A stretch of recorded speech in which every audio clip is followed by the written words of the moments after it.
Hi, it's Steve. Today we'd like to show you how to change the glide kit on your washer. On this particular style of washer, the glide kit is used in conjunction with the motor to provide belt tension. If they wear out or become defective, you may not get good tension on your belts and you will experience slow agitation or slow spin. It's a really easy job to change, so let me show you how we do it. Now before we begin this repair, the first thing we should do is to disconnect power to the washer. So either locate the electrical panel, turn off the appropriate breaker or remove the appropriate fuse, or simply reach behind it and unplug it. Now next we'll need to remove the front panel, and depending on your model, if it has screws that are visible through the front, you'll need to remove those, tilt the panel out. If there are no screws visible, we'll use a putty knife and go at the very bottom of the panel. You'll note that there are two clips, one on either side. We'll just depress those and tilt the panel out. Just take a stiff putty knife, find that clip, and it's just about an inch or inch and a half in from the edge. Just depress that clip a bit and pop that panel forward. And then while holding upward on it, putting some pressure towards the top, tilt it out and disconnect the spring clips at the top. We can then set that aside. Now to remove the belts on this style of washer, we'll begin by tilting the machine back. You may need somebody to hold it in place or to lean it up against a sturdy surface. And simply roll the belts off the pulleys. And then we can stand the washer back up.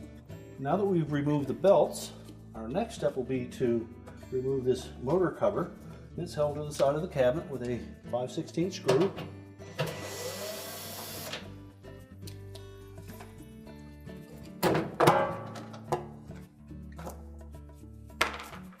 Just remove it and set it aside. We also have a ground wire attached to the front of the base. We'll need to remove it.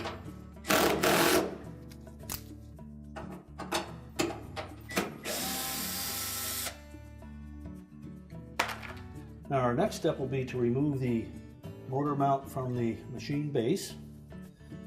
These newer style will typically have one screw at the front end and two more inside towards the center of the base. Older machines will have four studs that will go down through that base, and you would have to tilt the machine back and remove the four nuts. Now with the motor pulled completely towards the front of the washer, we can then access these two screws in behind.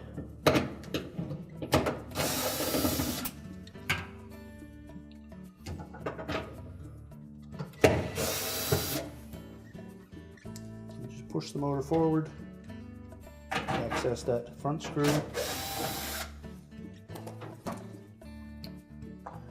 And now you can lift that whole assembly away from the base. Just tilt it forward and the pulley will come up through. And just pull it far enough forward that we can remove the individual wires to the motor switch.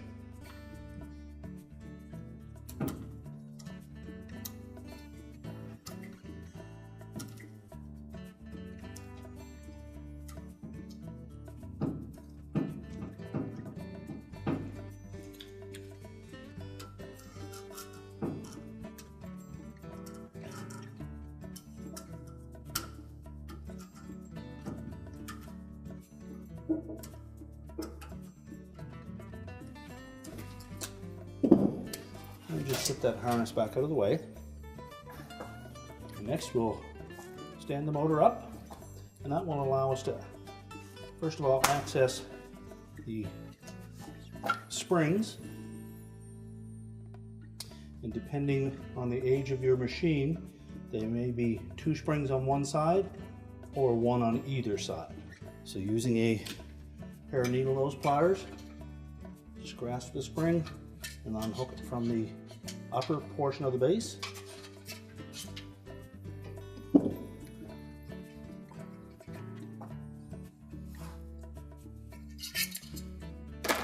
And discard the old springs. Now next we'll need to remove that motor pulley. To do so, you'll need a 3/16 Allen key.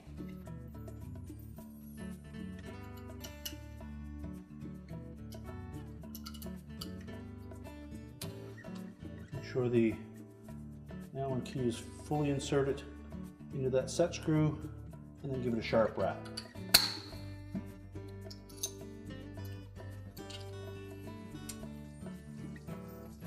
Slide the pulley off and just set that aside. Our next step will be to remove the 4 nuts that secure the upper motor housing to the motor. There are 3/8 nut, and you'll need a fairly deep socket to fit over the studs on the motor.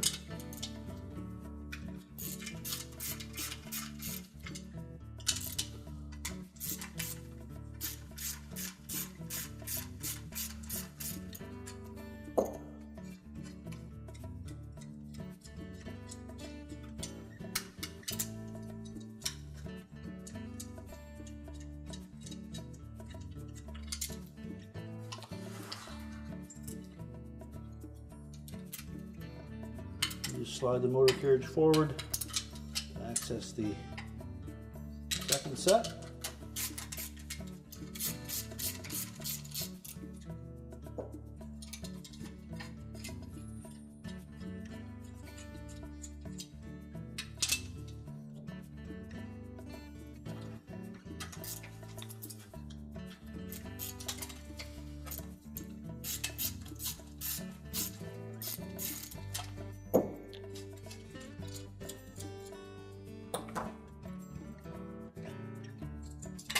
Now with all the nuts removed, we can then lift that whole carriage right off of the motor. We'll just set the motor aside for now. And we'll push that lower portion away from the top portion of the motor carriage. And depending on the age of your machine, you may have square glides or round ones. The square one is the replacement for the original, so we're simply going to remove those and discard them. And then just clean up that motor base if there's any debris built up around those pivot points for the glides. And we'll also want to look at the upper portion of that motor base to make sure that there is no corrosion in that area, in those channels, and if so, you'll need to clean that out. Then using the tube of supplied grease, we'll lubricate those 2 areas.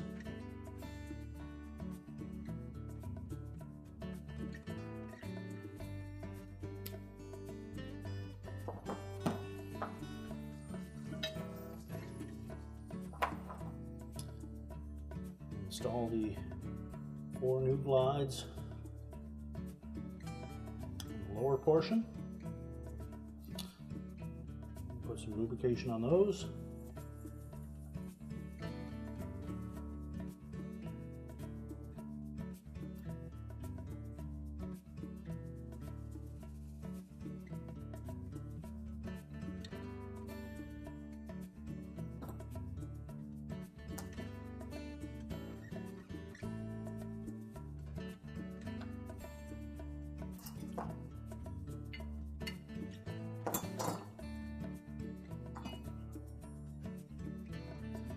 Now we'll insert that lower portion into the upper portion, lining up those glides. Make sure it slides freely. Now that we have the glides lubricated, our next step will be to attach the 2 halves of the motor mount. And the easiest way to remember how it goes together is the 2 hooks for the spring need to be on opposite sides. So we'll tilt that upper portion up, slide the 2 halves together, so 2 hooks and 2 hooks. Now we're ready to put it back on the motor. So locate the ground wire, and we'll need to set the upper portion, the square portion of that motor mount onto the motor. You know it's lined up properly, and you can slide the lower half and line up the studs on the motor. So next we'll reinstall those nuts.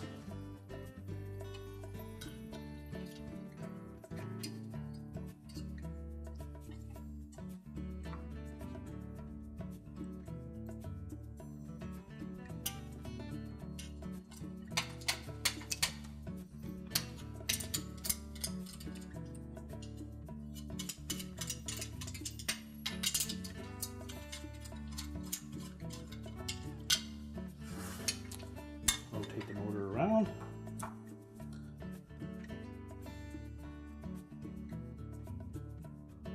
Two inside ones are a little more difficult to line up.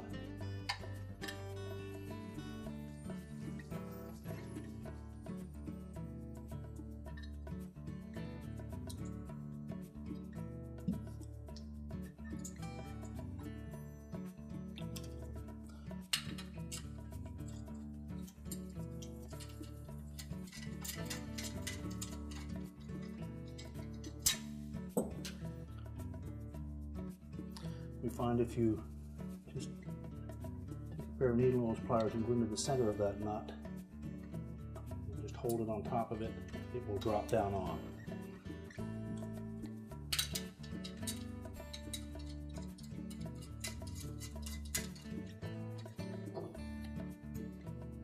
Now we're ready to tighten them.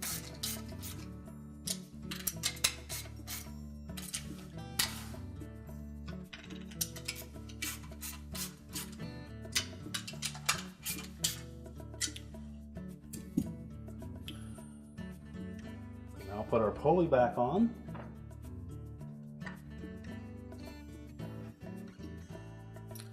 So line up the set screw with the flat portion of the shaft. And the pulley should sit flush with the end of the shaft. Snug it up and fully insert that wrench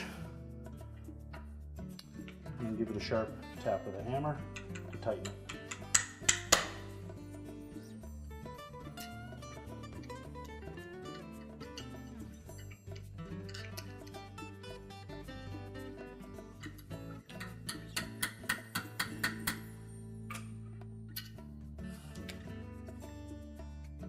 Now next you're ready to install the new springs. And again, if your model has two springs on one side, make sure that we have both of them on that side.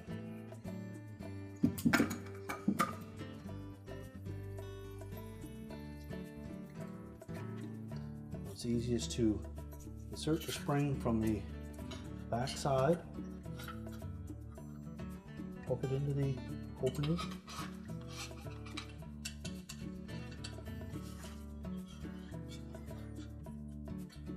and pull it through from the back and clip it in place.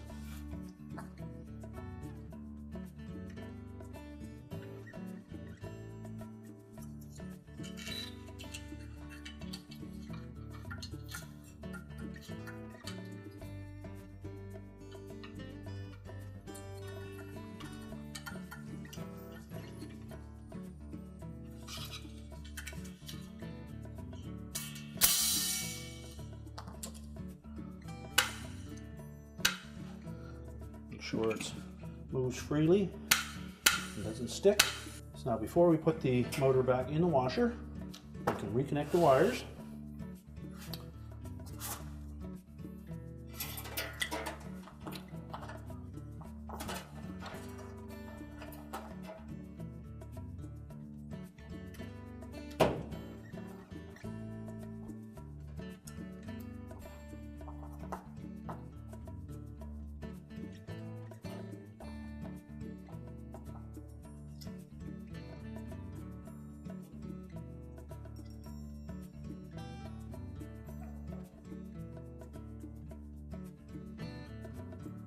Make sure they all fit snug. Now when we position the motor back into the washer, we want to make sure that these two tabs fit into the slotted holes on the base. Now when putting the motor back in, Make sure that we line those tabs up into those openings, tilt it down into place, and then secure it with the screws.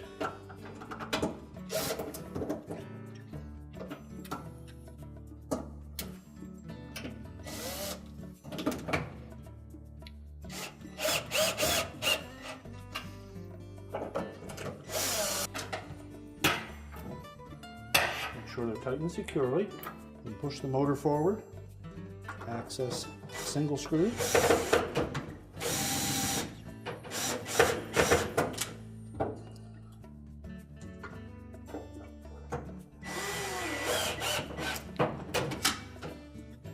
And then secure the ground screw.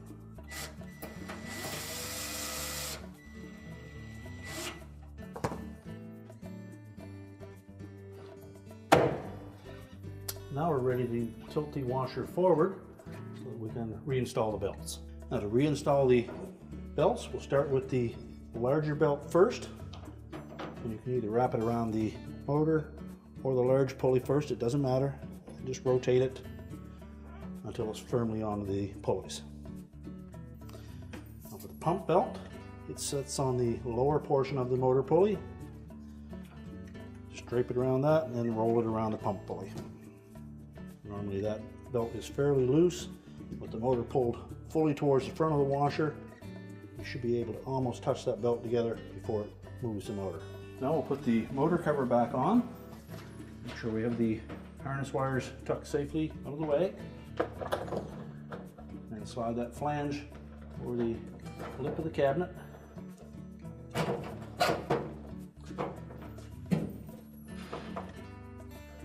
Position the screw hole and secure it with the 5/16 screw. And now we can put the front panel back on. So to reinstall that front panel, tuck the top end in first, make sure it's even side to side. And keep some pressure up against the top. That will allow those two spring clips to engage. On this model, we're simply going to press it into place till the clips on the bottom latch. And if your model had screws, you would now reinstall those. Now we can push the washer back into place. We're now ready to reconnect the power, and our repair is complete.